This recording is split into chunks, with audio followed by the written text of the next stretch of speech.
오 형님, 평양냉면 진짜 맛있네요. 그치? 남북 정상회담이 잘 끝나서 더 맛있는 것 같아. 근데 평양 대부흥운동이 뭐예요?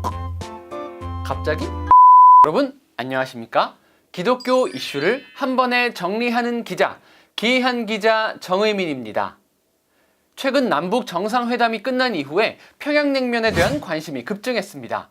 하루 종일 이 냉면집이 북새통이라고 하는데요. 사실 이 평양이라는 지역은 냉면뿐만 아니라 한국 기독교 역사에 있어서도 아주 중요한 역사적 가치를 지니고 있는 땅입니다. 평양 대부흥운동이라고 들어보셨나요? 100년 전 이 땅 위에 진정한 세계가 있었을 때. 정 기자. 아이고 대표님.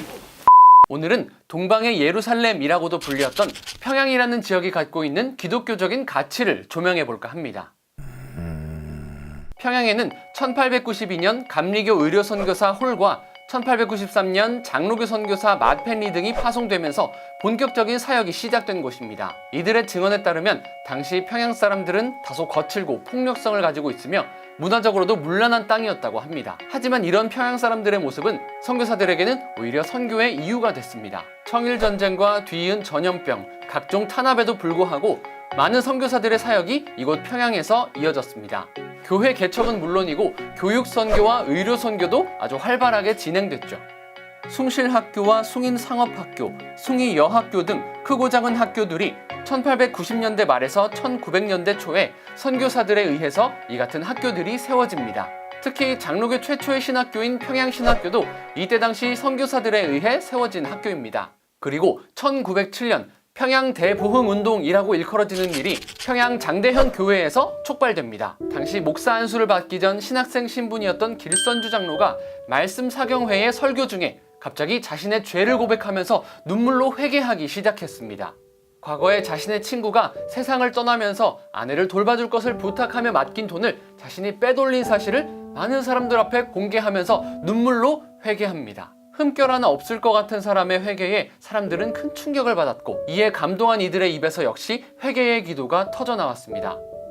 시기와 질투는 물론 횡령과 간음, 심지어 살인 등의 죄까지 자백하는 일이 나타났다고 합니다. 이후 교인들은 의식의 변화를 겪었고, 이것이 삶의 변화로 나타나면서 교회를 중심으로 구제와 봉사, 이웃에 대한 섬김이 이때부터 활발하게 진행된 것으로 전해지고 있습니다. 특히 이 같은 부흥운동의 영향은 평양을 넘어 전국으로 확산됐습니다. 때문에 이 평양 대부흥운동은 한국교회 부흥의 역사에 첫 불씨를 당긴 중요한 사건으로 평가되고 있습니다. 백범 김구 선생은 10개의 경찰서를 짓는 것보다 1개의 교회를 세우는 것이 더 유익하다라고 당시 한국교회를 평가했다고 합니다. 그만큼 한국교회의 교인들의 삶이 달랐다는 것을 알 수 있는 대목이죠. 그런데 요즘은 좀 다른 것 같아요. 아이 나도 교회 집사야. 평양하면 냉면이 떠오르는 요즘인데요. 회개를 통해서 삶의 변화를 경험하고 사회적으로도 선한 영향력을 끼쳤던 한국교회의 지난날을 떠올려 보는 건 어떨까요? 한국교회가 평화통일운동을 말하기 이전에 먼저 자신과 민족의 죄를 회개하고 변화된 모습을 보여준다면 너무 멋질 것 같지 않나요? 이상 기이한 기자 정의민이었습니다. 안녕.